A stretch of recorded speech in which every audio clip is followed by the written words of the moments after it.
Dalam video kali ini teman-teman, kita akan belajar tentang pengujian hipotesis.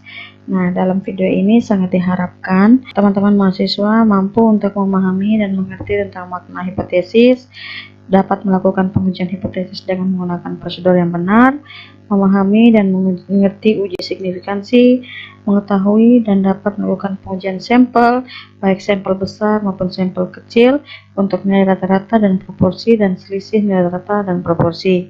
Terus juga dapat mengetahui dan melakukan pengujian sampel, baik sampel besar maupun sampel kecil, untuk selisih nilai rata-rata dan proporsi.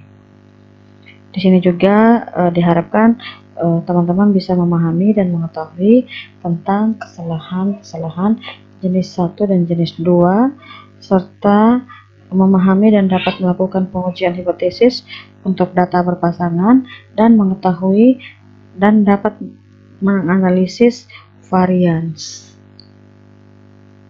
Uji hipotesis yang akan kita coba yaitu uji hipotesis sampel besar dan uji hipotesis sampel kecil. Hipotesis itu adalah suatu pernyataan mengenai nilai suatu parameter populasi yang dimaksudkan untuk pengujian dan berguna untuk pengambilan keputusan. Jadi jika hipotesisnya keliru, maka keputusan pun akan keliru. Oleh karena itu, hipotesis harus diuji berdasarkan data empiris, yaitu data pengamatan pada suatu sampel. Nah, setelah mendapatkan hasil statistik dari sampel, maka dapat digunakan untuk menguji pernyataan tentang populasinya.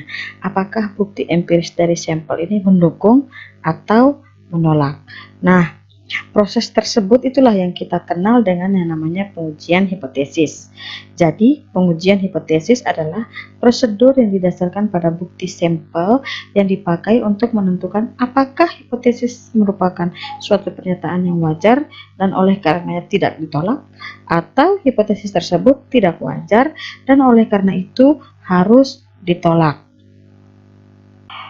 Ciri-ciri hipotesis yang baik adalah menyatakan hubungan sesuai dengan fakta, sederhana, dan dapat diuji, serta dapat menerangkan fakta dengan baik. Contohnya, rata-rata hasil investasi di reksadana saham sebesar 10,5% per tahun. Nah, hipotesis ini adalah hipotesis yang menyajikan fakta yang perlu diuji, yaitu misalnya nilainya 10,5%. Itu ada berapa unit itu contoh-contohnya. Terus kemudian contoh lain lagi, hasil investasi reksadana saham lebih tinggi dibandingkan reksadana lainnya. Nah, contoh ini merupakan hubungan antara sesuatu dengan sesuatu yang lain, dia membandingkan. Kemudian contoh-contoh lagi yaitu produktivitas tenaga kerja Indonesia lebih rendah dibandingkan negara Asia lainnya. Nah, ini bisa menggambarkan proporsi lebih rendah dibandingkan negara Asia lainnya. Jadi itu beberapa contoh dari ciri-ciri hipotesis yang baik. Jadi pengujian hipotesis itu merupakan prosedur itu yang didasarkan pada bukti sampel yang dipakai untuk menentukan apakah hipotesis merupakan suatu pernyataan yang wajar dan oleh karenanya tidak ditolak, atau hipotesis tersebut juga tidak wajar dan oleh karena itu harus ditolak. Namun pengujian statistik itu baik menerima atau menolak tidak dimaksudkan untuk membuktikan bahwa sesuatu itu benar secara absolut, tetapi pengujian statistik memberikan bukti yang cukup untuk menerima atau menolak suatu hipotesis. Nah, untuk menentukan keputusan tersebut itu terdapat suatu prosedur itu yang terdiri dari 5 langkah, yaitu dengan merumuskan masalah, kemudian menentukan taraf nyata, terus menentukan uji statistiknya, yang terakhir yaitu menentukan daerah keputusan hingga kita bisa mengambil keputusan. Yang pertama adalah merumuskan hipotesis. Nah, perumusan hipotesis ini dikembangkan oleh Fisher. Fisher ini dikenal sebagai bapak statistika. Jadi Fisher ini membedakan hipotesis menjadi hipotesis nol dan hipotesis alternatif. Jadi hipotesis nol itu adalah suatu pernyataan mengenai nilai parameter populasi. Biasanya itu disimbolkan dengan H0. Nah, ciri-ciri H0 itu biasanya di situ ada implikasi bahasa seperti tidak ada beda, dan di dalam perumusan bahasanya dinyatakan dengan tidak berbeda antara titik-titik dan titik-titik, atau dinyatakan dalam bentuk titik-titik tidak mempengaruhi titik-titik, atau juga titik-titik sama dengan titik-titik. Nah, salah satu contohnya misalnya rata-rata hasil investasi reksadana saham tidak berbeda secara nyata dari 10,5% atau rata-rata hasil investasi reksadana saham sama dengan 10,5%. Hipotesis nol kita lambangkan dengan H0 ini.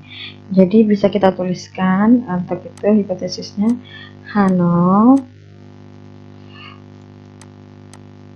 rata-rata sama dengan 10,5%.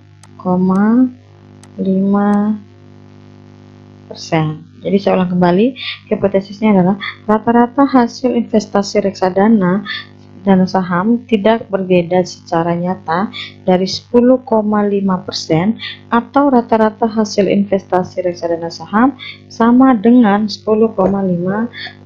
Jadi hipotesisnya nol di sini kita menggunakan simbol dalam tulisannya itu simbol sama dengan, karena tadi ada bahasa sama dengan atau tidak beda secara nyata ya, tidak berbeda secara nyata. Setelah pengujian, kita akan mengetahui apakah kita akan menolak H0 atau tidak menolak H0. Nah, kalau H0 tidak ditolak atau diterima, maka itu menunjukkan bahwa berdasarkan data sampel itu tidak cukup bukti yang meyakinkan atau mengizinkan untuk menolak H0. Nah, ini bisa diartikan bahwa H0 kita benar. H0 adalah benar.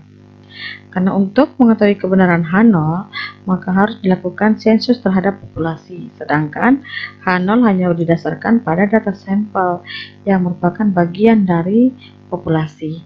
Jadi apabila H0 diterima, kesimpulannya itu tidak terdapat cukup bukti yang meyakinkan untuk menolak pernyataan bahwa sesuatu sama dengan sesuatu atau tidak cukup bukti untuk menolak H0. Hasil pengujian itu selain menerima H0 adalah menolak H0, dan biasanya H0 itu ditolak.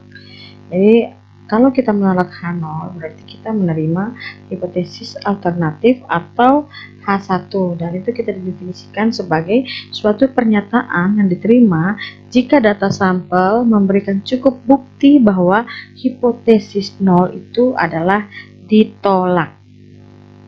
Dan biasa hipotesis alternatif itu merupakan lawan dari hipotesis 0, dan itu mempunyai tanda yang berbeda. Jadi kalau di hipotesis 0 tadi kita menggunakan lambang sama dengan, apabila di tanda hipotesis 0 pakai sama dengan, maka hipotesis alternatif itu merupakan tidak pernah sama dengan atau tidak sama dengan.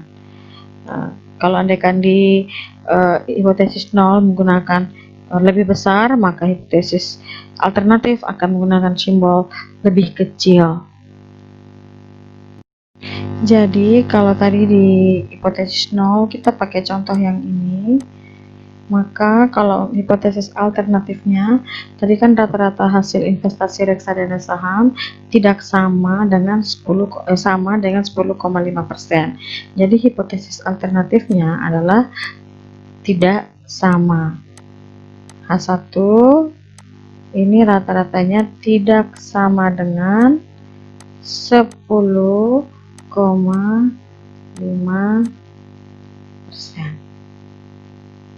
Setelah kita merumuskan hipotesis 0 dan hipotesis alternatif, maka langkah berikutnya adalah kita menentukan taraf nyata. atau nilai kritis. Ada juga yang menyebut nilai kritis tadi dengan tingkat risiko. Jadi itu dapat kita definisikan sebagai probabilitas menolak hipotesis nol apabila hipotesis nol tersebut adalah benar. Taraf nyata itu kita simbolkan dengan alfa. Jadi kalau taraf nyata itu kita dapat perolehan dari 1 kurang C. Nah, C ini adalah tingkat keyakinan. Tingkat keyakinan.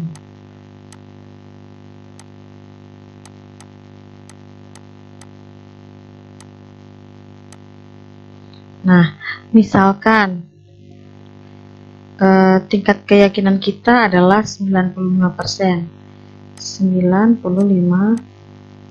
Nah, 95% ini kan sama dengan 0,95. Jadi kalau berapa sih taraf nyatanya?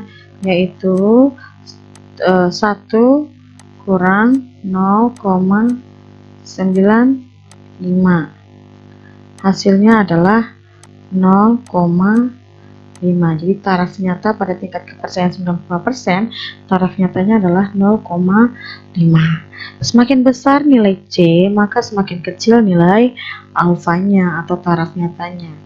Nah, besar kecil nilai alfa ini bergantung pada berapa besarnya tingkat kesalahan yang menyebabkan risiko dapat diterima. Semakin besar tingkat keyakinan, akan semakin kecil taraf nyata, maka akan semakin baik. Kebiasaan umum yang dipakai untuk dunia kedokteran dan teknik itu biasanya taraf nyatanya 1% atau tingkat keyakinannya 99%.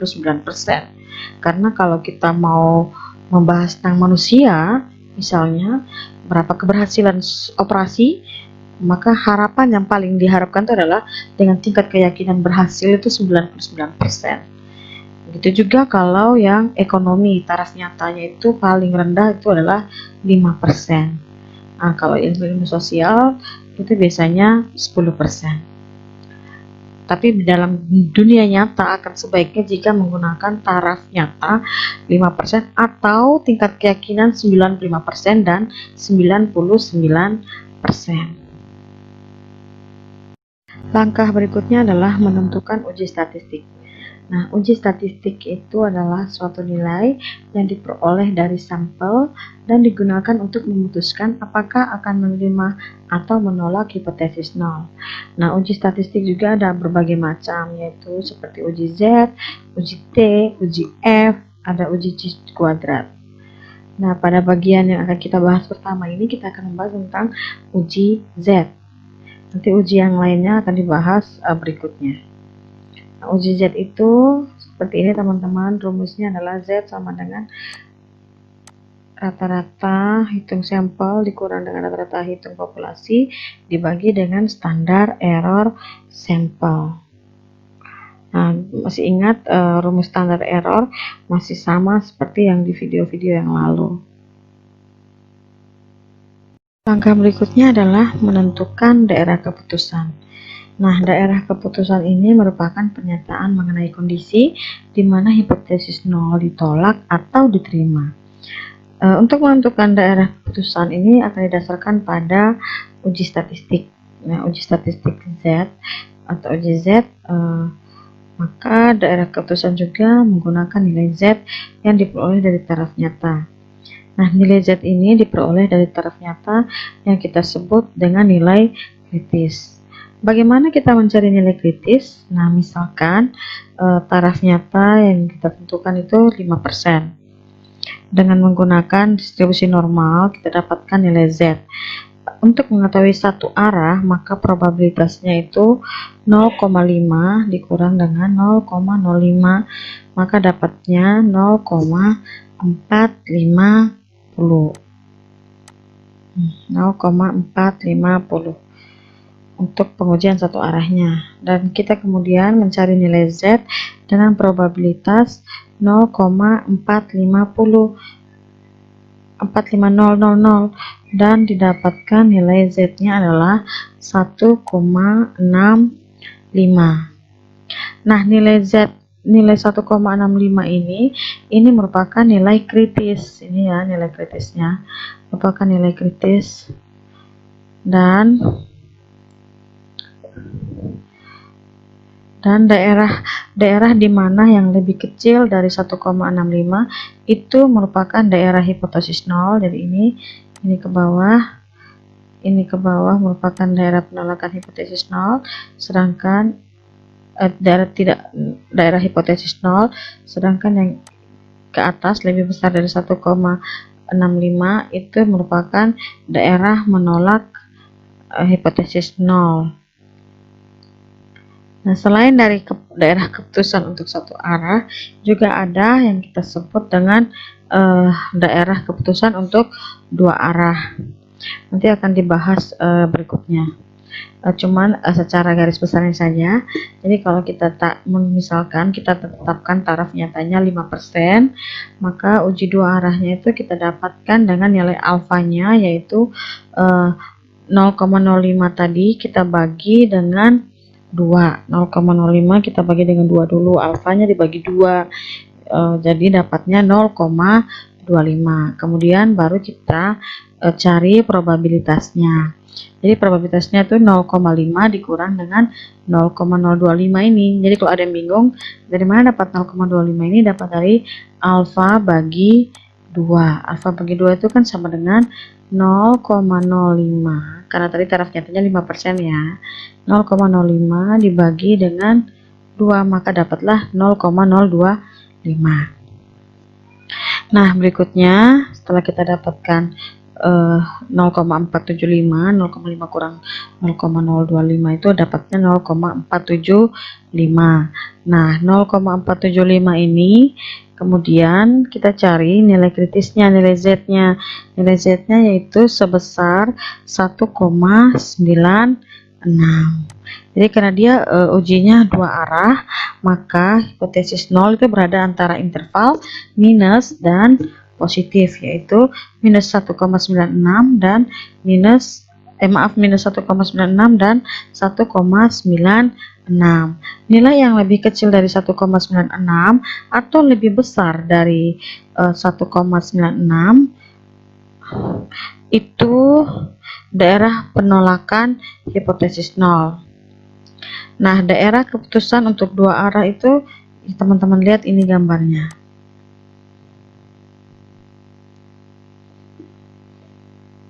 Langkah berikutnya adalah mengambil keputusan dengan melihat letak nilai Z pada daerah keputusan. Jadi misalkan nilai Z-nya sebesar 2,45, maka nilai Z itu terletak pada daerah penolakan H0. Ini ya, misalnya di sini contohnya Z-nya dapat 2,45, berarti ini berada pada area daerah menolak hipotesis nol. Jadi keputusannya adalah menolak H0 dan menerima H1. Nah, penolakan H0 terjadi karena nilai Z berada di luar daerah penerimaan H0. Tadi pada langkah keempat kita sudah sedikit menyinggung dalam pengujian hipotesis tadi ada pengujian satu arah dan dua arah. Jadi pengujian satu arah itu adalah daerah penolakan H0 yang hanya satu. Sedangkan kalau pengujian dua arah, daerah penolakan H0-nya ada dua.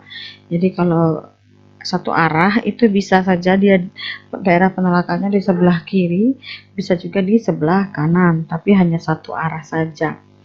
Dan biasanya satu arah itu kita sebut dengan yang namanya one tail test. One tail test, pengujian satu arah. Biasanya digunakan daerah keputusan penolakan H0 itu dengan tanda lebih besar sama dengan atau lebih kecil sama dengan. Nah, oleh karena hanya ada satu daerah penolakan, berarti daerah penolakan tersebut sebesar taraf nyata yaitu alfa. Dan untuk nilai kritisnya biasanya ditulis dengan Z alfa. Z alfa. Sedangkan pengujian dua arah Sedangkan kalau pengujian dua arah itu daerah penolakan H0-nya itu ada dua. Jadi ada di sebelah kiri dan ada juga di sebelah kanan. Jadi karena dia mempunyai dua daerah, maka masing-masing daerah itu mempunyai luas setengah dari taraf nyata, ya, yang biasanya kita lambangkan dengan setengah alfa. Setengah alfa. Dari nilai kritisnya tuh akan menjadi Z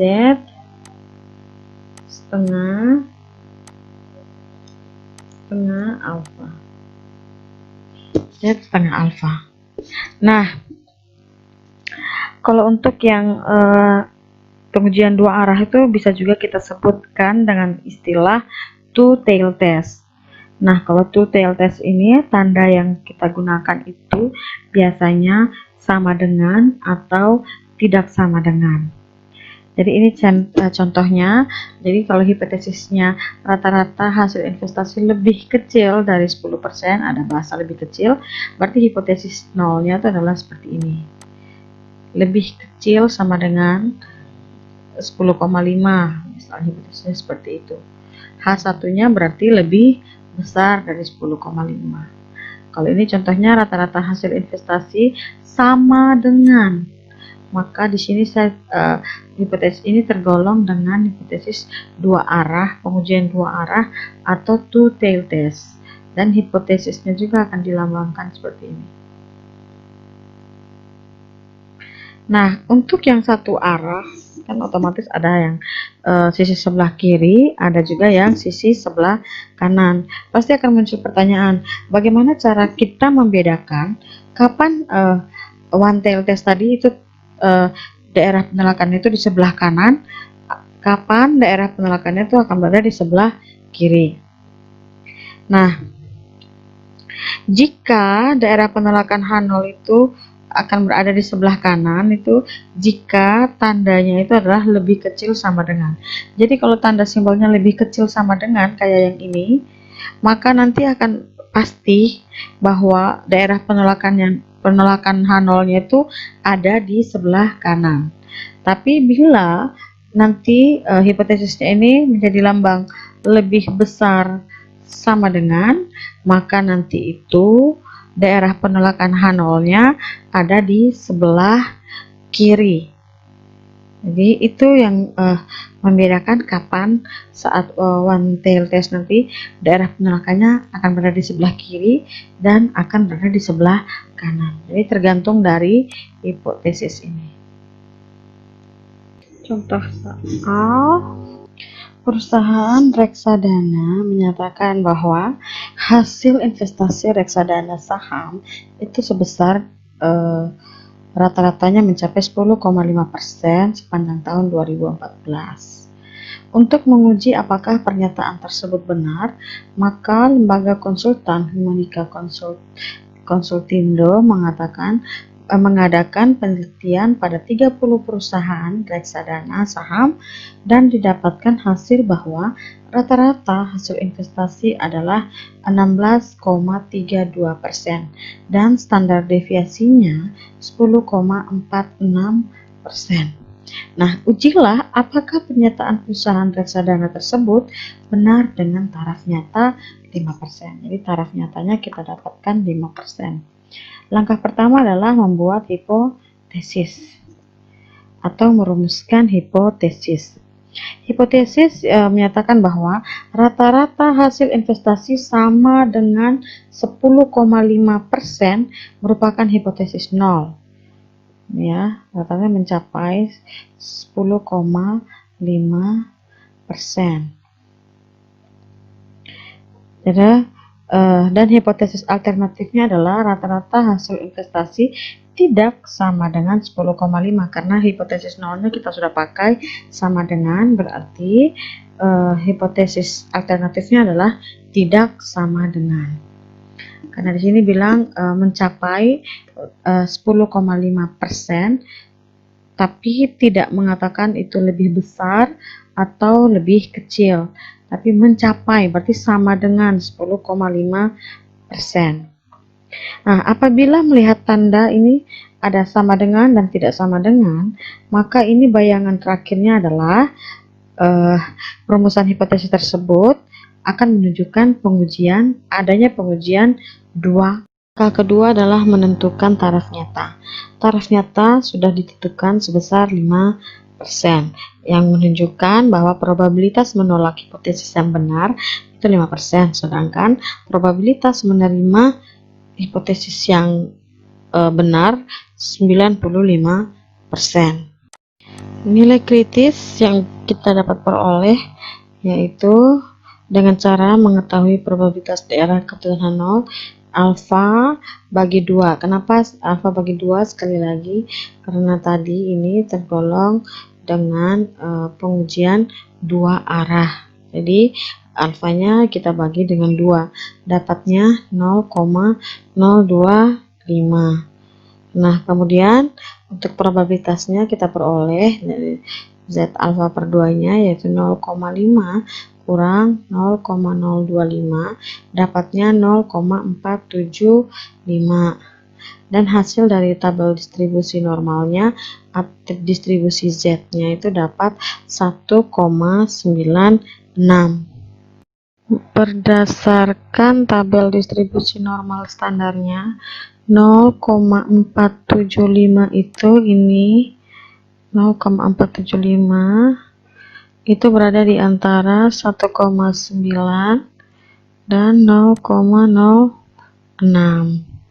Jadi probabilitasnya adalah 1,96. Langkah berikutnya adalah melakukan uji statistik dengan menggunakan rumus Z. Jadi rumus Z tadi yang sudah kita cari, rumusnya itu adalah rata-rata ini ya, X bar kurang mu bagi SX atau standar error. Jadi tinggal pertama kita cari dulu standar errornya. Nah, standar error ini kita gunakan yang standar deviasi dibagi dengan akar dari N. Untuk standar deviasinya sendiri itu besarnya adalah 10,46 dengan total N yaitu 30 perusahaan, maka dapatnya adalah 1,9. Berikut baru kita mencari Z-nya. Untuk rata-ratanya sendiri, rata-rata hasil investasinya adalah 16,32 dikurang dengan rata-rata populasinya yaitu 10,5 dibagi dengan 1,9, dapatnya adalah 3,06. Ini ya. Langkah berikutnya adalah menentukan daerah keputusan dengan nilai kritis Z sama dengan 1,96. Nah, jadi berdasarkan tadi kita tahu bahwa ini merupakan pengujian dua arah dengan nilai kritis dua arah, berarti ada minus 1,96 dan 1,96. Kemudian tadi kita dapat nilai Z-nya adalah 3,06. Ini ya, 3,06 itu ada di setelah 1,96, berarti 3,06 ini termasuk dalam daerah menolak H0. Maka kesimpulannya adalah H0 ditolak karena 3,06 ini berada pada daerah menolak H0. Jika kita menolak H0, maka yang kita pakai adalah hipotesis alternatif atau H1, sehingga pernyataan bahwa hasil rata-rata reksadana saham sama dengan 10,5% itu tidak terbukti. Data menunjukkan bahwa hasil rata-rata investasi reksadana saham lebih tinggi dari 10,5.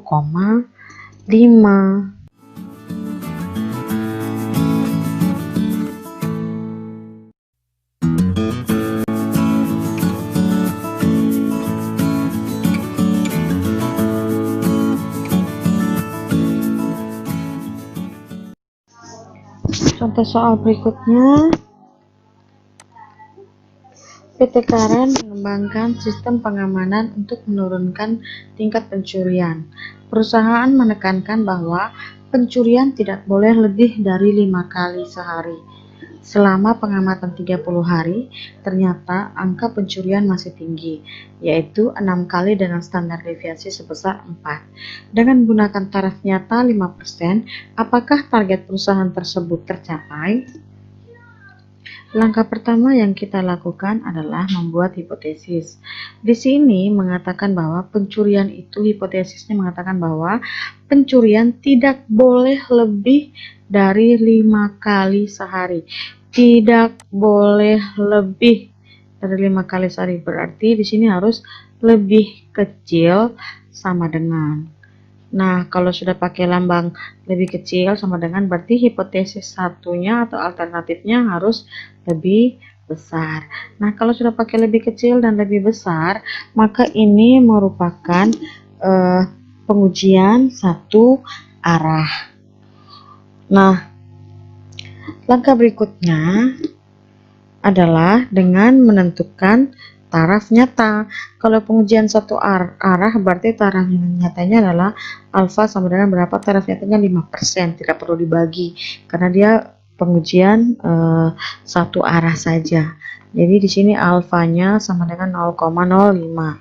Maka probabilitasnya adalah 0,5 dikurang dengan 0,05 dapatnya 0,4500. 0,4500 ini itu sama dengan 1,65 di distribusi normalnya. Dari tabel distribusi normalnya 0,45 itu ini ada di 1,6 dan 0,5. Jadi probabilitasnya adalah 1,65. Langkah berikutnya melakukan nilai uji statistiknya ke Z, maka cari dulu standar errornya. Standar errornya adalah standar deviasi dibagi dengan akar N, jadi standar deviasinya 4 dibagi dengan akar N, N-nya adalah 30 hari, berarti akar dari 30, maka dapatnya 0,73. Berikutnya yaitu nilai Z-nya, rata-ratanya 6 kali 6 kurang rata-rata populasinya itu kurang dari 5 ya, ini ya, mu-nya adalah 5 dibagi dengan 0,73, dapatnya adalah 1,4. jadi nilai Z-nya adalah 1,4. Nah, berdasarkan tabel kurvanya, untuk kurva distribusi normalnya, kurva normalnya itu 1,4 berada di daerah tidak menolak H0. Kondisi ini menunjukkan bahwa tidak cukup bukti untuk menolak H0, sehingga rata-rata pencurian memang di bawah 5 dan mencapai target perusahaan.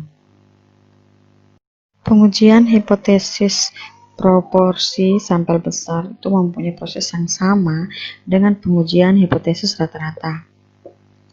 Namun ada perbedaannya dalam rumus uji Z untuk proporsi, yaitu Z sama dengan bukan lagi rata-rata sampel dikurang dengan rata-rata populasi dibagi standar error, bukan lagi itu, tapi proporsi sampel dikurang dengan proporsi populasi dibagi dengan pembagian dari akar proporsi populasi dikali 1 kurang proporsi populasi dibagi N. Jumlah usaha mikro, kecil, dan menengah atau UMKM di Indonesia itu sekitar 53,4 juta. Sementara usaha besar mencapai 4.838 unit. Sehingga jumlah UMKM mencakup 99,99% dari kegiatan usaha di Indonesia. Untuk meningkatkan akses UMKM terhadap permodalan, pemerintah melaksanakan program kredit usaha rakyat atau KUR, di mana pemerintah memberikan jaminan kredit sebesar 70-80%. Dari 53,4 juta UMKM, 26,7% merupakan UMKM yang bergerak di sektor primer prioritas, yakni sektor pertanian secara luas mencakup pertanian, perikanan, peternakan, dan kehutanan atau yang disebut dengan sektor hulu. Dengan program KUR, tentu saja harapannya paling tidak 25% penerimaan KUR adalah UMKM dari sektor primer prioritas. Hasil penelitian oleh konsultan pada tahun 2013 terhadap 60 penerima KUR menunjukkan proporsi penerima KUR dari sektor primer prioritas sebanyak 22% dengan taraf nyata 5%.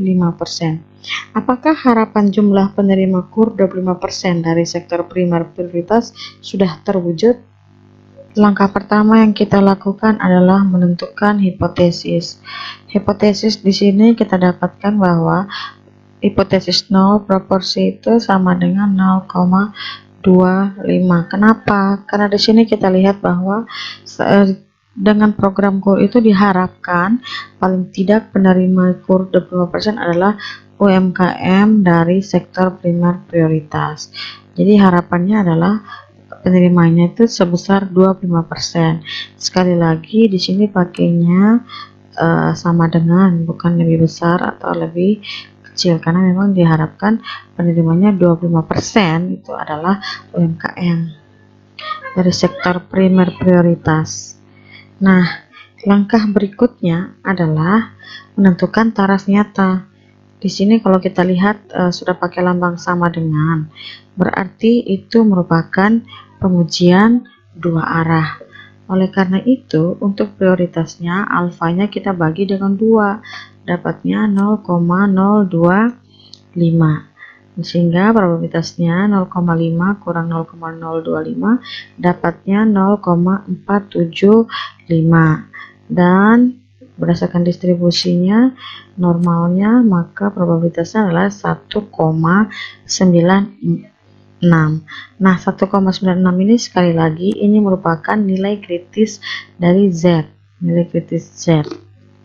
Nah, langkah berikutnya adalah melakukan uji statistik, tapi sebelum itu kita akan melihat dari tabel apakah benar 1,96. Dari tabel ini 0,475 itu terletak di 1,9 dan 0,06, berarti betul bahwa data ini probabilitasnya adalah 1,96. Langkah berikutnya adalah melakukan uji statistik. Uji statistiknya rumusnya tadi kita dapat ini ya teman-teman. Jadi kita tahu bahwa proporsi untuk sampel itu adalah 22%. Jadi ini proporsi sektor primernya 22%, dan proporsi untuk populasinya itu 25%. N-nya itu adalah 60. Berikutnya kita interpolasikan ke rumus, berarti dapatnya 0,22 kurang 0,25 dibagi 0,25 dikali 1, kurang 0,25 bagi N-nya 60. Maka hasil yang kita peroleh adalah min 4,285. Langkah berikutnya adalah menentukan daerah keputusan dengan nilai kritis 1,96. Ya, jadi karena ini pengujian dua arah, jadi ada dua nilai kritis yaitu min 1,96 dan 1,96. Sedangkan min 4,285 ini berada di sebelah daerah penolakan H0. Jadi nilai UZ ini bisa diambil kesimpulan bahwa letak nilai Z ini menunjukkan bahwa H0-nya ditolak. Dan kondisi ini terlihat bahwa terdapat cukup bukti untuk menolak H0, sehingga dapat disimpulkan bahwa penerimaan KUR sektor prioritas tidak sama dengan 25%. Menguji hipotesis selisih rata-rata Dan proporsi sampel besar itu dimaksudkan untuk menetapkan apakah dua rata-rata hitung atau proporsi dua populasi itu sama atau tidak. Contohnya mau mengetahui apakah harga penawaran dua perusahaan sama ataukah tidak, ataupun menilai kinerja keuangan dua perusahaan itu sama atau tidak. Nah, untuk membedakan dua populasi, maka masing-masing populasi itu terdistribusi secara normal, atau apabila sampel sebagai cermin dari populasi dengan jumlah sampel lebih dari 30 biasanya mendekati distribusi normal. Nah, maka distribusi sampling dari selisih rata-rata proporsi memiliki distribusi normal dan mempunyai standar deviasi. Jadi standar deviasi selisih dua populasi. Kemudian, namun standar deviasi populasi itu harus diketahui, namun bisa saja nilai ini tidak diketahui apabila tidak dilakukan sensus. Nah, untuk menduga standar deviasi populasi, maka digunakan standar deviasi sampel sebagai nilai dugaan terbaiknya. Jadi, ini standar deviasi sampel. Kemudian untuk nilai uji Z, statistik Z itu dirumuskan seperti ini. Contoh soalnya, seorang investor ingin mengetahui apakah hasil investasi pada reksadana dan deposito itu perbankan sama. Nah, untuk keperluan tersebut, maka dipilih 65 perusahaan reksadana dan hasil rata-rata mencapai 10,82% untuk reksadana pendapatan tetap dengan standar deviasi 3,79%. Pada 22 perbankan, diketahui bahwa suku bunga deposito rata-rata 6,69% dan standar deviasinya 1,85%. Nah, dengan taraf nyata 5%, tentukan apakah rata-rata hasil investasi di reksadana dan perbankan itu sama. Pertama itu membuat hipotesisnya. Hipotesis di sini kita akan menggunakan tanda sama dengan. Kenapa? Karena di sini kita mau melihat apakah rata-rata hasil investasi di reksadana dan perbankan itu sama. Jadi diasumsikan bahwa mereka itu sama. Jadi hipotesis 0 adalah selisih populasi 1 yaitu perbankan, atau populasi 1 adalah investasi yang di reksadana dan yang dikurangi dengan populasi 2 yang di perbankan sama dengan 0. Maka hipotesis satunya adalah menggunakan lambang tidak sama dengan. Nah, berdasarkan ini maka kita dapat menyimpulkan bahwa ini menggunakan pengujian uji signifikansi yang dua arah karena menggunakan sama dengan. Nah, yang berikutnya adalah menentukan alfanya, taraf keyakinannya itu adalah 5%. Karena ini pengujian dua arah, maka alfanya dibagi 2 dapatlah 0,025. Kemudian probabilitasnya 0,5 dikurangkan dengan 0,025 dapatnya 0,475. Berdasarkan distribusi normal sama dengan soal yang tadi sebelumnya, maka dapatlah probabilitas sebesar 1,96. Langkah berikutnya adalah menghitung selisih standar deviasi. Kita gunakan rumus ini ya teman-teman. Jadi untuk yang sampel pertama itu ada reksadana, investasi di reksadana itu standar deviasinya 3,79 dengan jumlah sampelnya 65. Sedangkan untuk sampel kedua itu yang diperbankan bunga deposito ya, itu ada 22 perbankan dengan standar deviasi 1,85. Kemudian dikuadratkan, hasil yang kita dapat adalah 0,613. Nah, setelah kita menghitung standar deviasi, selisih standar deviasinya, maka langkah berikutnya adalah menghitung uji statistiknya, nilai Z-nya. Nah, di sini kita gunakan rumus ini. Input ke dalam rumus, interpolasikan untuk rata-rata X1 itu yang reksadana rata-ratanya 10,82, terus rata-rata yang perbankan 6,69 dikalikan dengan 0 ya. Kita mengasumsikan bahwa ininya 0. Nah, terus dibagi dengan standar deviasi selisihnya tadi. Hasil yang kita peroleh adalah 6,737. Langkah berikutnya lagi adalah kita melihat dalam letak posisinya. Nah, 6,737 ini ada di daerah menolak H0.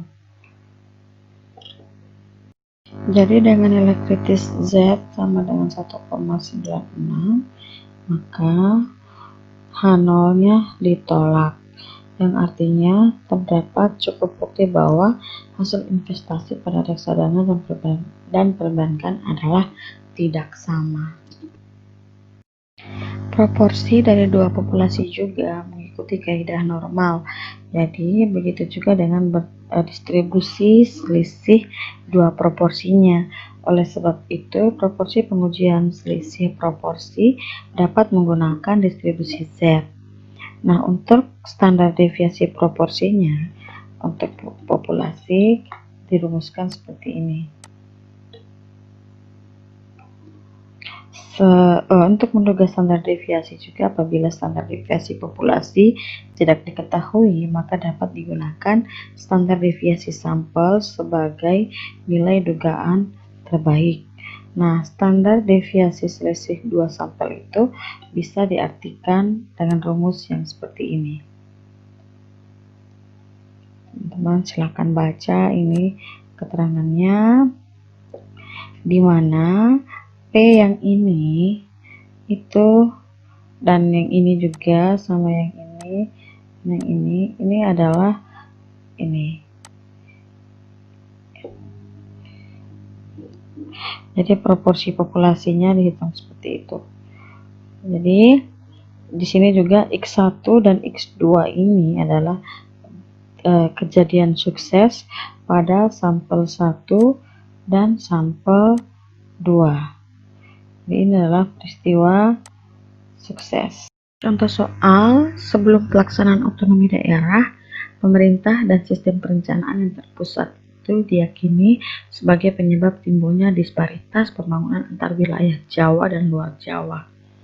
Dengan diberlakukannya kebijakan otonomi daerah serta perimbangan keuangan pusat dan daerah, diharapkan pertumbuhan ekonomi di luar Jawa akan semakin pesat.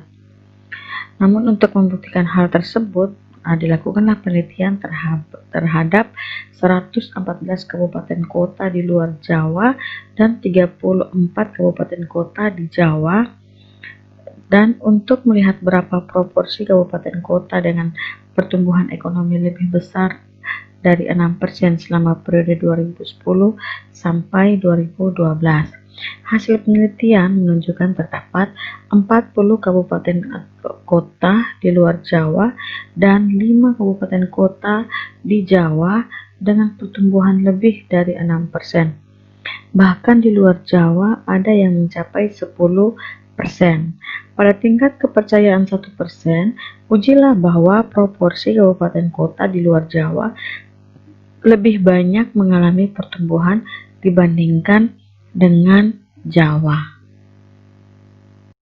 Langkah berikutnya untuk jawaban pertama adalah kita membuat hipotesis. Hipotesis di sini adalah selisih proporsi sampelnya itu lebih besar dari 0. Karena di sini kalimatnya adalah ujilah bahwa proporsi kabupaten kota di luar Jawa lebih banyak mengalami pertumbuhan dibandingkan dengan Jawa. Jadi di sini saya pakai hipotesis 0-nya adalah selisihnya lebih besar sama dengan 0. Nah, tanda lebih besar dan lebih kecil ini pada hipotesis ini menunjukkan adanya pengujian satu arah dan daerah penolakannya itu di sebelah kiri. Kenapa di sebelah kiri? Karena di sini lambangnya lebih besar. Jadi kalau lebih besar berarti ada di sebelah sisi sebelah kiri. Nah, langkah berikutnya adalah menentukan nilai kritisnya. Di sini karena pengujian satu arah, jadi alfanya tidak usah dibagi. Jadi alfanya ini adalah 1%. Tingkat kepercayaannya adalah 1%. Jadi alfanya adalah 0,01. Berikutnya probabilitasnya dapat 0,5 kurang 0,01 sama dengan 0,4900. Nah, ini distribusi normalnya berada probabilitasnya adalah 2,33. Jadi kita lihat di sini 0,490 ini ya. 0,490 itu berada di antara 2,3 dan 0,03, di antara 2,3 dan 0,03. Jadi probabilitasnya adalah 2,33. Langkah berikutnya adalah melakukan uji statistik dengan menggunakan rumus Z untuk selisih dua proporsi sampel. Tapi berdasarkan rumusnya, maka kita akan mencari dulu nilai P-nya. P tadi itu yang kita mau melihat berapa nilai suksesnya dibagi dengan jumlah sampel. Nilai sukses X1 dan nilai sukses X2. Jadi di sini 114 kabupaten kota itu yang suksesnya untuk di luar Jawa itu adalah 40 kabupaten kota.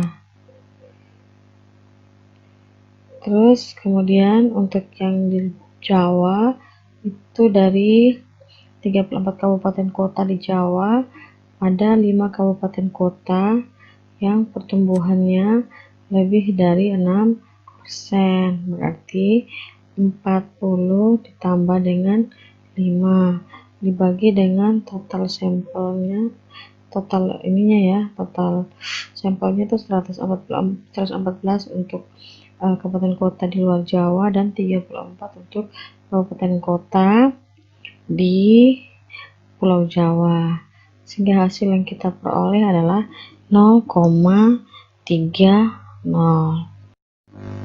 Berikutnya adalah kita hitung dulu nilai standar error dari selisih dua populasi. Nih, tadi kita sudah dapat untuk nilai P-nya itu adalah 0,30. Maka tinggal inputkan dalam persamaan ini. Hasil yang kita peroleh adalah 0,09. Standar errornya 0,09. Maka dari sini kita bisa menghitung nilai uji statistiknya.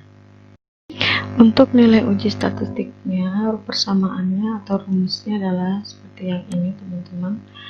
Nah, di sini yang kita lihat adalah proporsi sampel, selisih proporsi sampel, dan ini selisih proporsi populasi. Nah, untuk selisih proporsi populasi ini kita asumsikan dengan 0. Nah, sedangkan proporsi sampel yang P1 ini, sampel pertama adalah untuk kabupaten kota di luar Jawa, proporsinya itu adalah berapa kabupaten yang terpilih sebagai sampel yang memiliki pertumbuhan lebih dari 6%, itu ada 40 dibagi dengan total kabupaten kota di luar Jawa yaitu 114, maka kita dapatnya adalah 0,35. Jadi P1 itu dapat dari 40 bagi 114, sehingga dapatnya 0,35. Sedangkan P2, jadi P2 itu adalah proporsi sampel untuk kabupaten di Pulau Jawa. Itu ada 34 kabupaten, tapi ada hanya 5 kabupaten kota yang pertumbuhannya lebih dari 6% dijadikan pilihan, yaitu 5 bagi 34, dapatnya 0,15. Sehingga tinggal kita interpolasikan ke rumus, berarti proporsi sampel pertama 0,35 dikurang dengan 0,15, terus dikurang dengan 0 dibagi dengan standar error, yaitu 0,09, hingga hasil yang kita dapatkan nilai Z-nya adalah 2,22. Nah, langkah berikutnya adalah kita menentukan daerah keputusan dengan nilai Z 2,33 ini. Nilai kritisnya adalah 2,33. Nah, berdasarkan ini, maka dapat kita tentukan dengan nilai uji statistiknya 2,22 itu berada pada daerah tidak menolak H0 atau tidak cukup bukti untuk menolak H0. Dengan demikian dapat disimpulkan bahwa selisih proporsi daerah kabupaten kota di Jawa dan luar Jawa sama dengan 0 atau tidak ada perbedaan antara Jawa dan luar Jawa. Dengan demikian dapat disimpulkan juga bahwa dengan adanya otonomi, daerah di luar Jawa semakin berkembang dan hampir tidak ada perbedaan antara Jawa dan luar Jawa dalam hal pertumbuhan ekonomi.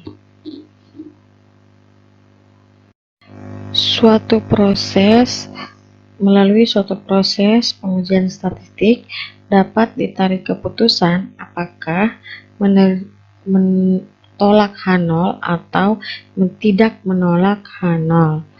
Nah, dasar dari penarikan kesimpulan tersebut adalah sampel, sehingga dapat ditarik suatu kesimpulan yang benar.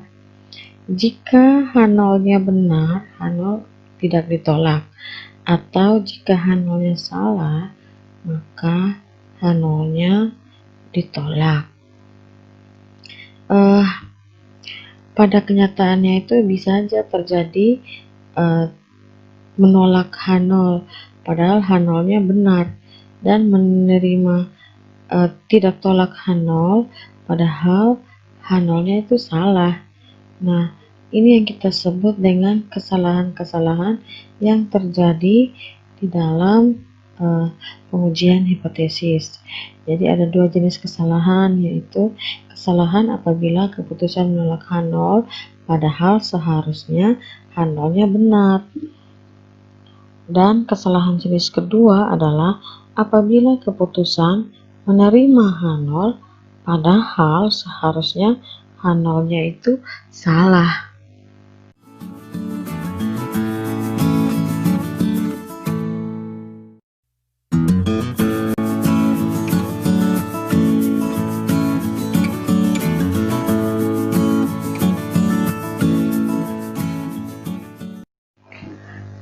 Setelah kita membahas tentang uji hipotesis sampel besar, berikutnya kita akan membahas tentang uji hipotesis sampel kecil.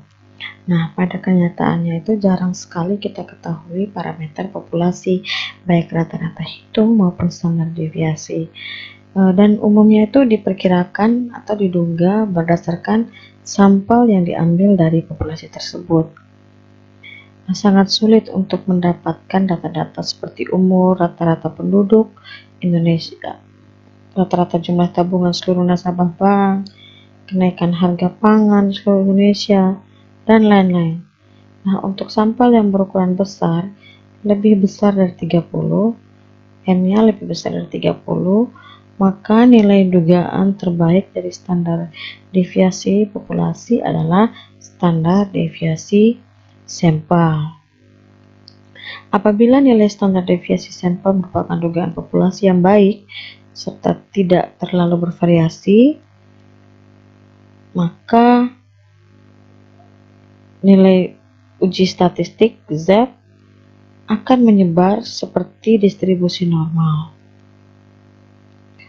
Pada kasus sampel yang kecil, kasus di mana jumlah sampel itu pasti kurang dari 30, maka nilai standar deviasi berfluktuasi relatif besar, sehingga nilai uji Z itu tidak bersifat normal. Oleh karena itu, untuk sebaran distribusi sampel kecil, dikembangkan suatu distribusi khusus yang kita kenal sebagai distribusi T atau T-student. Bagi teman-teman yang belum terlalu paham kapan akan menggunakan distribusi normal Z-tabel, kapan akan menggunakan T-tabel, berikut ini ada bagaimana cara menetapkan distribusi yang akan kita gunakan. Jadi jika N-nya lebih besar dari 30 atau N besar dan populasinya standar deviasinya diketahui, maka kita gunakan Z-tabel. Jika standar deviasinya tidak diketahui, kita juga akan menggunakan Z-tabel. Itu jika N lebih besar dari 30. Jika N lebih kecil sama dengan 30 atau N kecil, jika standar deviasinya diketahui, maka kita akan menggunakan Z-tabel. Namun jika standar deviasinya tidak diketahui, kita akan menggunakan T-tabel atau distribusi T. Nah, nilai-nilai distribusi T juga dinyatakan seperti ini ya, teman-teman. Dimana T itu adalah nilai distribusi T sama dengan nilai rata sampel dikurang dengan nilai rata populasi dibagi dengan standar deviasi sampel yang dibagi dengan jumlah sampel. Nah, ciri-ciri distribusi T juga itu yang pertama, distribusi T itu sama seperti distribusi Z, yaitu merupakan sebuah distribusi kontinu di mana nilainya dapat menempati semua titik pengamatan.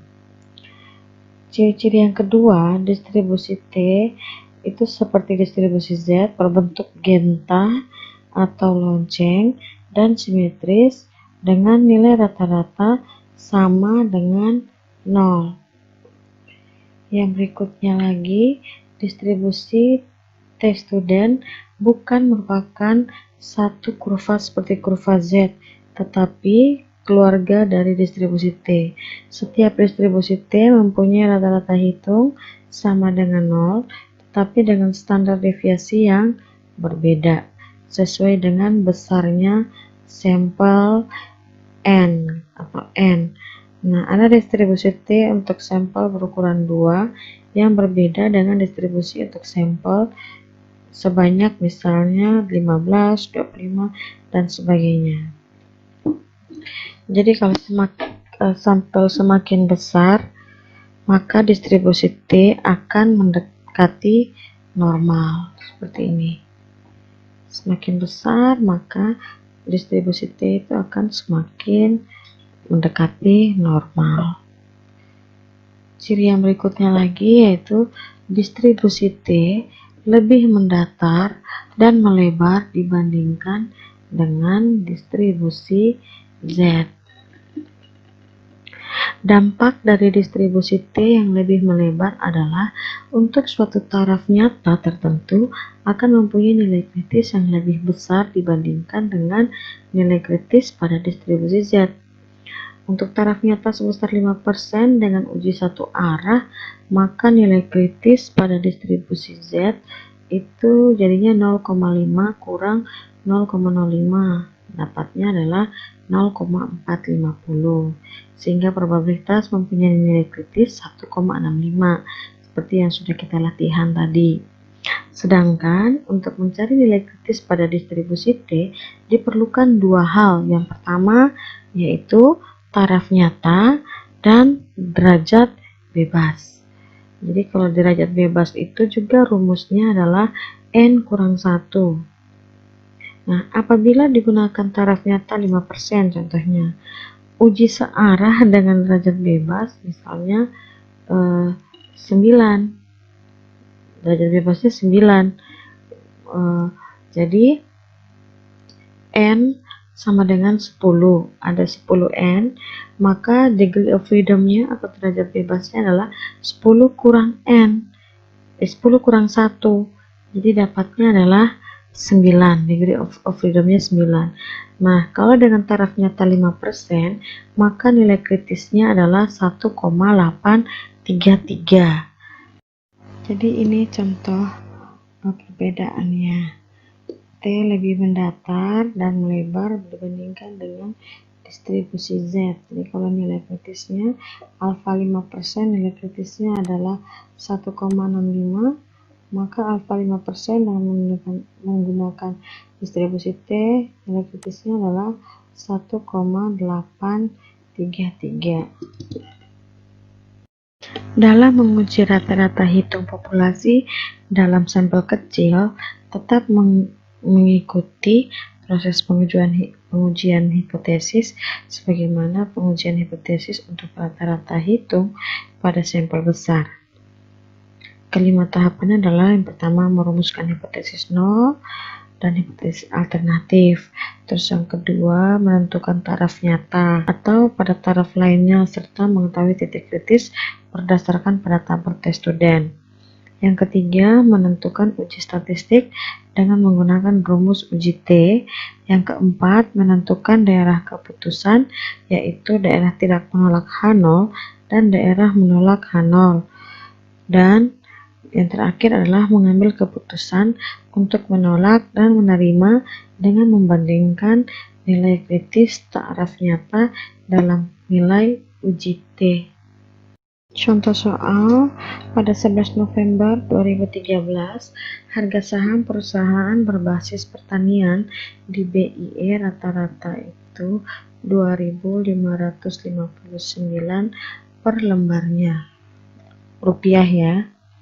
Nah, untuk melihat bagaimana kinerja saham perusahaan berbasis pertanian di pasar modal, maka pada 30 Desember 2013 diambil 5 sampel dari perusahaan berbasis pertanian, yaitu terdiri dari 1 perusahaan tanaman non perkebunan, 2 perusahaan perkebunan, 1 perikanan, dan 1 perusahaan pertanian lainnya. Dari 5 perusahaan tersebut diketahui bahwa rata-rata sahamnya mencapai Rp1.222 per lembar dengan standar deviasi 879.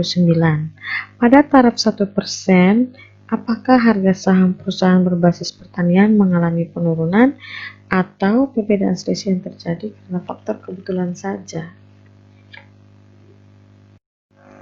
Langkah berikutnya adalah menentukan taraf nyata. Nah, di sini tingkat kepercayaannya alfa sama dengan 0,01. Nah, untuk menentukan titik kritis, maka kita akan menggunakan T student. Nah, pada tabel T ini perlu diketahui taraf nyata dan uji searah atau dua arah. Dalam hal ini, taraf nyatanya 1% dengan ujinya searah, uji searah. Maka yang kedua yang harus kita cari lagi adalah derajat bebas yang diperoleh dengan rumus N kurang 1 sama dengan 5 kurang 1 sama dengan 4, berarti degree of freedom-nya itu adalah 4. Maka berdasarkan hasil dari tabel T, nilai probabilitas yang diperoleh adalah 3,747. Berdasarkan tabel T, ini sudah ada tabel persentase distribusi T. Yang teman-teman lihat bagian atas ini adalah probabilitas untuk uji satu arah. Yang bagian bawah adalah probabilitas untuk uji dua arah. Nah, kalau yang hipotesis kita tadi itu pengujiannya satu arah, jadi kita perhatikan yang di atas ini. Nah, probabilitas kita itu 1%, berarti 0,01. Jadi ini yang akan kita lihat kolom ini. Kemudian degree of freedom-nya yang bagian bawah ini adalah degree of freedom-nya. total degree of freedom kita adalah 4. Jadi probabilitas dengan tabel T itu adalah 3,74695, atau kita buatkan 3 angka di belakang koma menjadi 3,747. Langkah berikutnya adalah melakukan uji statistik T. Dengan rumus yang ini, maka kita akan memperoleh hasil yaitu minus 3,4. Minus T kita adalah minus 3,4.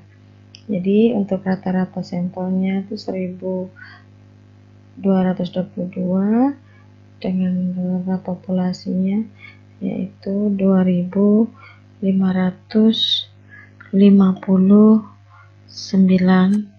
per lembar, ya, dibagi dengan 879 standar deviasi dengan dibagi dengan akar dari N atau akar dari 5, dapatnya adalah minus 3,4.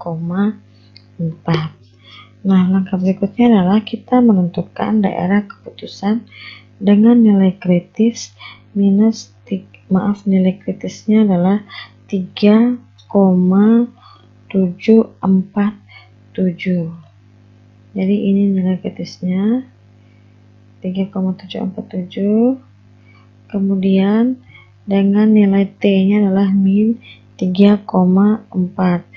Nah, nilai T ini nilai uji T-nya terletak di daerah tidak menolak H0 pada taraf nyata 1%. Ini menunjukkan bahwa harga rata-rata saham perusahaan berbasis pertanian tidak mengalami penurunan secara nyata. Selisih rata-rata hitam populasi pada sampel besar dapat digunakan pada sampel kecil.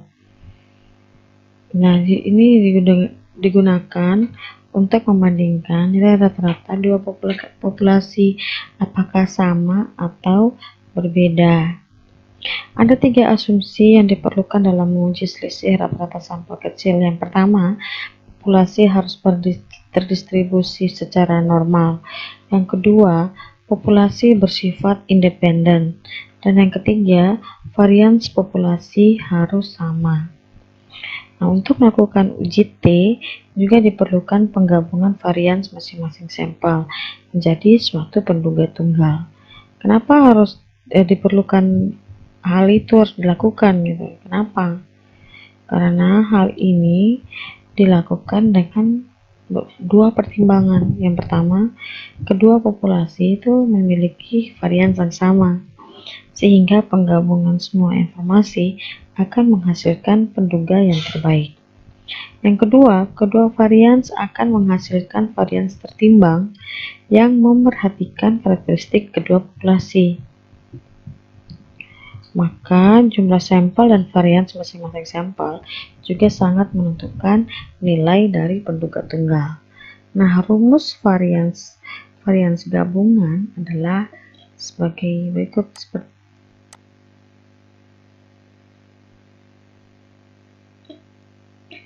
Dan uji T-nya juga akan menjadi seperti yang ini. Nilai pembagi pada varians gabungan yaitu N1 tambah N2 bagi E kurang 2. Nah, ini juga merupakan derajat bebas gabungan antara 2 sampel.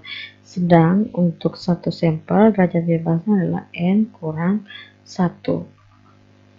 Contoh soalnya, masalah bias atau kesetaraan gender antara pria dan wanita mengemuka pada saat wacana tentang peningkatan peran wanita terus berkembang di Indonesia.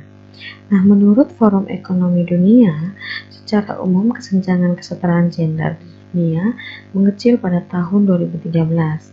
dengan 86 negara dari total 136 negara yang disurvei dan mencerminkan 93% penduduk dunia memperlihatkan peningkatan dalam kesetaraan gender. Eropa memiliki 7 negara di antara 10 negara tertinggi dalam kesetaraan gender. Inggris di posisi ke-18 dan Amerika Serikat di posisi ke-23. Filipina di posisi 5 yang merupakan tertinggi di Asia dan Nicaragua.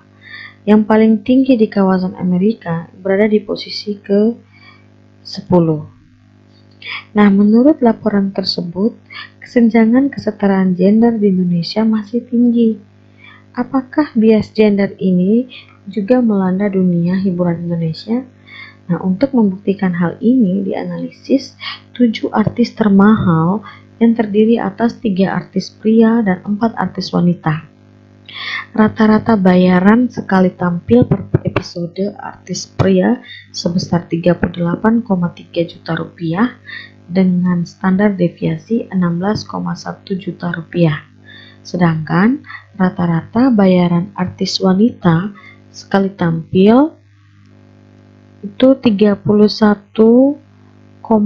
juta rupiah dengan standar deviasi 12,6 juta rupiah. Dengan taraf nyata 5%, uji apakah tidak terjadi bias gender dalam pendapatan antara artis pria dan wanita. Pertama yang harus kita lakukan adalah melakukan pengujian hipotesis. Perumusan hipotesis. Hipotesis yang ingin diuji apakah tidak terjadi perbedaan antara pendapatan artis pria dan wanita. Sehingga hipotesisnya adalah seperti yang teman-teman lihat ini. Yaitu mu1 kurang mu2 atau pendapatan selisih antara pria dan wanita itu sama dengan 0 untuk hipotesis 0, sedangkan untuk hipotesis 1 tidak sama dengan 0. Nah, tanda sama dengan dan tidak sama dengan ini bisa menunjukkan bahwa pengujian yang kita gunakan adalah pengujian dua arah, uji signifikansi dua arah. Nah, langkah yang kedua adalah menentukan taraf nyata. Taraf nyata kita yaitu 5%. Nah, untuk data student dengan taraf nyata 5%, maka dua arah degree of freedom-nya adalah N1 tambah N2 dikurang 2. N1-nya itu adalah jumlah artis laki-laki, pria, dan jumlah artis wanita, berarti 3 tambah 4 kurang 2 itu sama dengan 5. Nah, berdasarkan ini maka kita akan mencari nilai kritis dari taraf nyata 5%. Taraf nyata 5% berarti 0,05 probabilitasnya karena dua arah, jadi kita perhatikan pada yang baris kedua ini ya teman-teman. Berarti yang ini 0,05 dengan degree of freedom-nya adalah 5 untuk kedua tadi, maka derajat bebasnya nilai kritisnya adalah 2,57058. Kalau kita bulatkan menjadi 3 angka di belakang koma, jadinya adalah 2,571.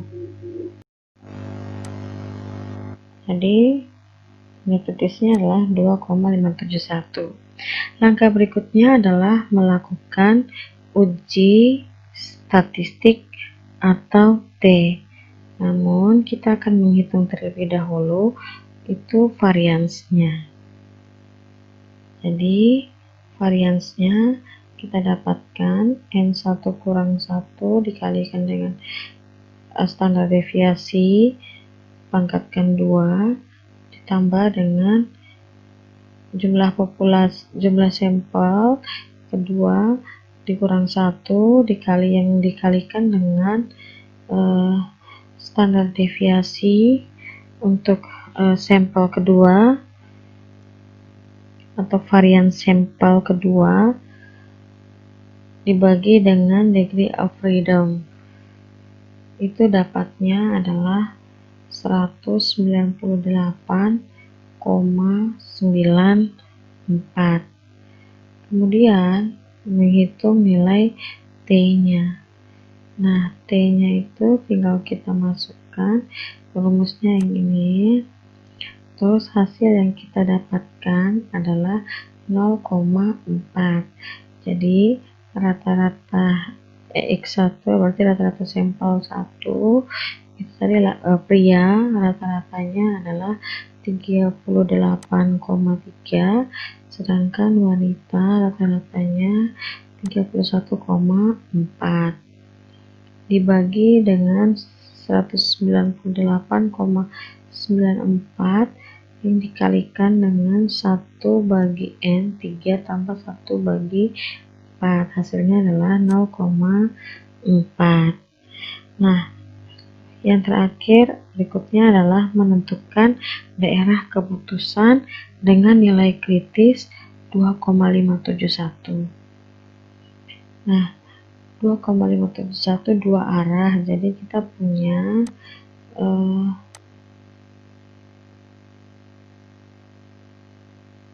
jadi kita punya dua nilai kritis, yaitu minus 2,571 dan minus 2 dan positif 2,571. Di sini nilai T-nya adalah 0,6, maka 0,6 ini berada di daerah tidak menolak H0. Hal ini menunjukkan bahwa tidak terdapat cukup bukti untuk menolak hipotesis penghasilan artis pria dan wanita berbeda, sehingga dapat dikatakan tidak ada bukti adanya bias gender antara artis pria dan artis wanita. Kita sudah membahas tentang pengujian dua buah rata-rata populasi atau proporsi. Nah, pertanyaan selanjutnya adalah bagaimana membandingkan dua atau lebih nilai rata-rata populasi secara bersamaan. Maka kita akan mengenal dengan analisis variance atau analysis of variance atau ANOVA. Jadi untuk dapat menganalisis analisis variance perlu kita mempelajari distribusi F. Jadi F itu singkatan dari Fisher yang menemukan distribusi ini. Sebagaimana sudah kita pelajari distribusi T dan distribusi Z sebelum ini, maka distribusi F itu pada dasarnya digunakan untuk menguji apakah dua atau lebih sampel berasal dari populasi dengan varian yang sama.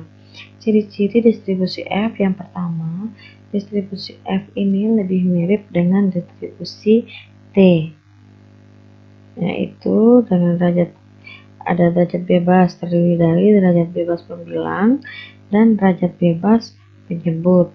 Jadi kalau derajat bebas pembilang itu rumusnya adalah K kurang 1, sedangkan untuk derajat bebas penyebut diperoleh dari N kurang 1, di mana N adalah jumlah total pengamatan dari seluruh perlakuan atau perbedaan.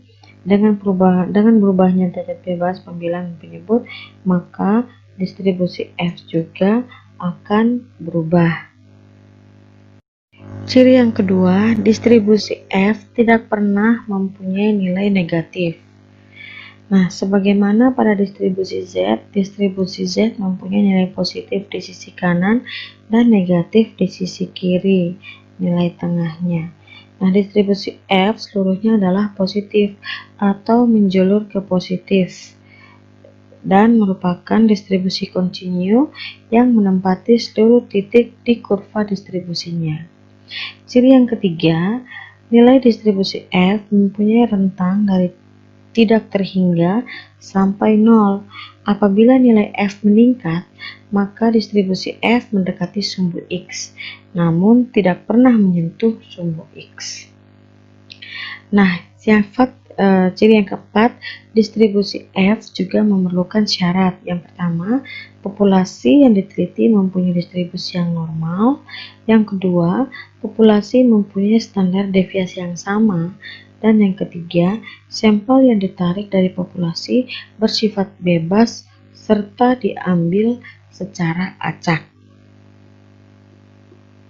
Seperti halnya pada uji Z dan uji T, untuk uji F terdapat 5 langkah dalam prosedur pengujian hipotesisnya.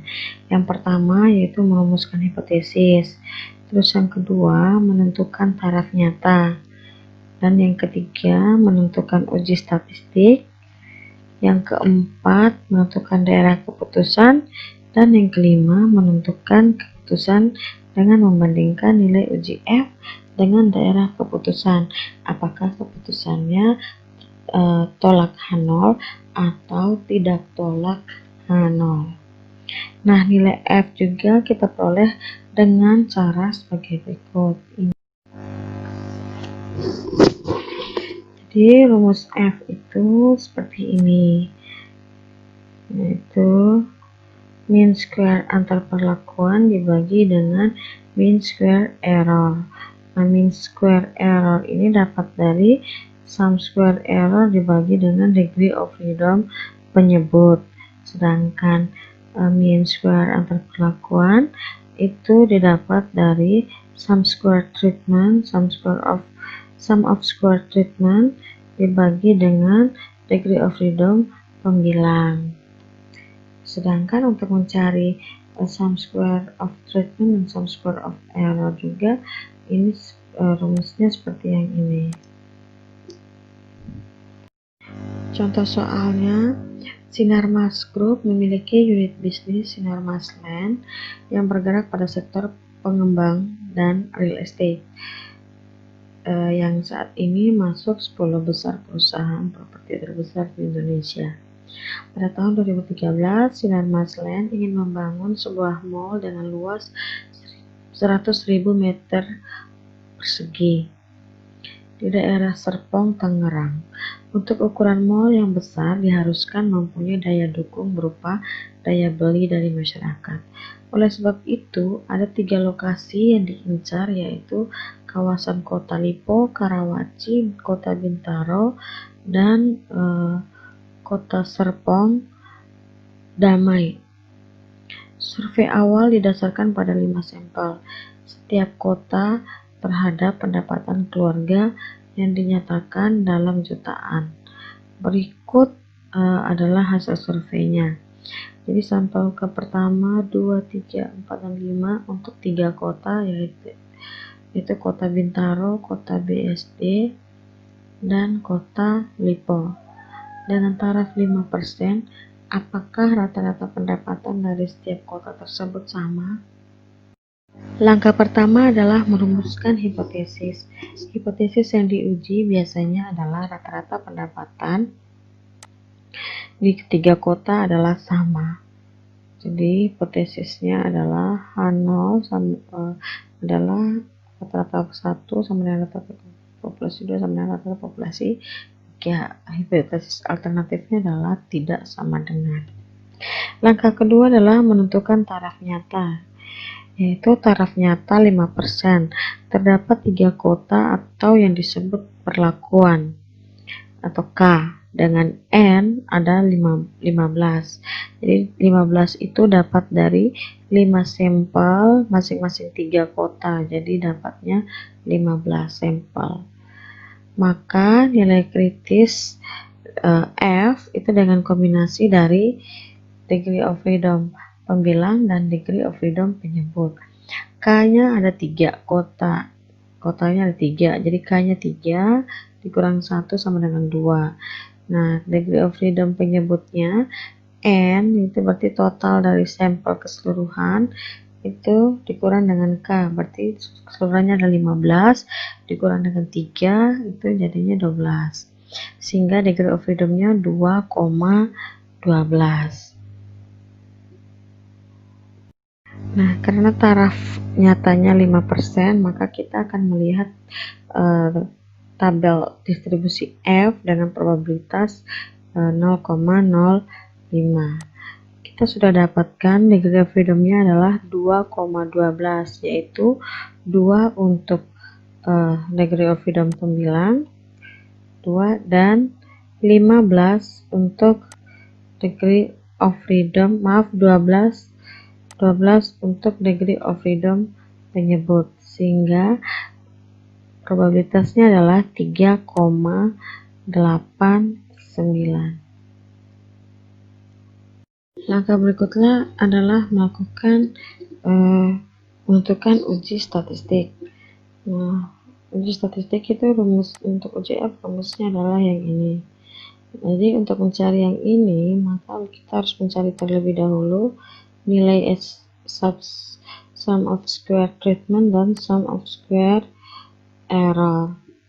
Nah, masing-masing itu rumusnya seperti ini teman-teman. Maka yang kita harus cari pertama itu adalah TC. Nah, TC itu adalah TC tadi itu merupakan kuadrat dari setiap kolom. Jadi setiap kolom pengamatan dalam satu kolom atau perlakuan dijumlahkan kemudian dikuadratkan. Jadi pertama kita hitung jumlah ini dulu. Ini semua jumlahnya. Nah, ini jumlahnya lagi ini 240. Kemudian langkah berikutnya adalah ini kita kuadratkan. Jadi 210 ini kalau dikuadratkan itu 44.100 44.100. Nah, kemudian kalau 220 ini kita kuadratkan maka akan menjadi 48.400.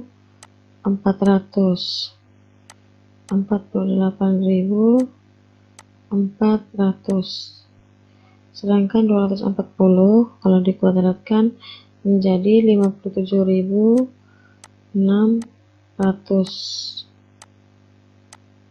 Ya, 57.600. Langkah berikutnya adalah TC yang sudah kita kuadratkan ini kita bagi dengan NC. NC itu adalah jumlah pengamatan dalam setiap kolom atau perlakuan. Jadi ini totalnya adalah 44.400 dibagi 5 dapatnya 8.820. Begitu juga ini 48.400 dibagi 5 dapatnya 9.680 dan 57.600 dibagi 5 dapatnya 11.520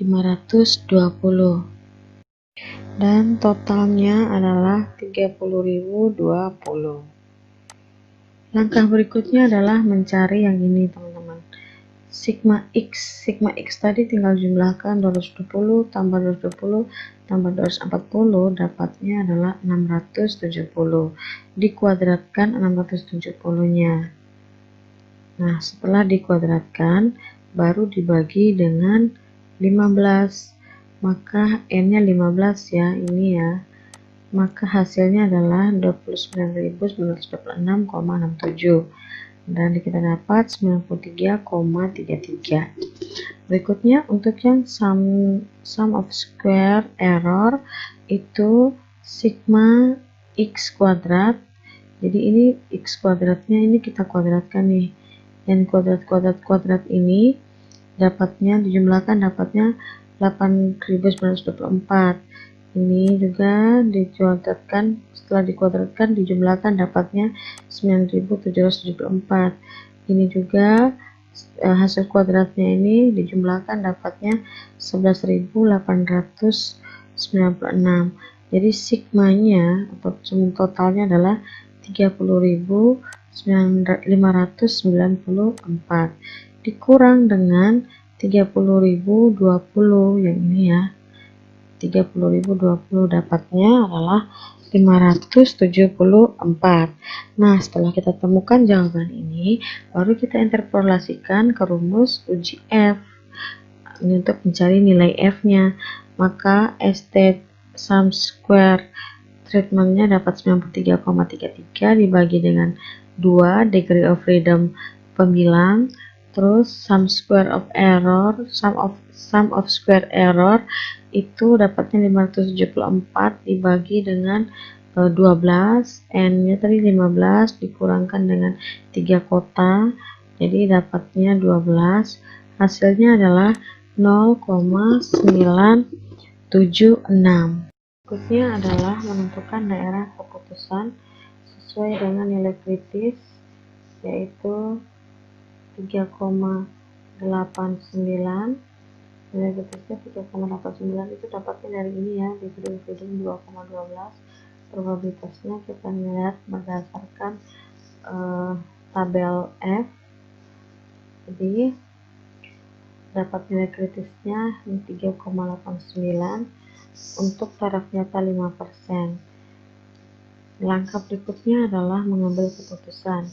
Nah, nilai uji F adalah 0,976, berada di daerah tidak menolak H0, atau nilai uji F lebih kecil dari F tabel. Nah, kesimpulannya adalah menerima H0 dan menolak H1. Ini menunjukkan bahwa pendapatan rata-rata di ketiga kota adalah sama. Oleh sebab itu, pengembang dapat membangun mall di salah satu kota dari ketiga kota tersebut.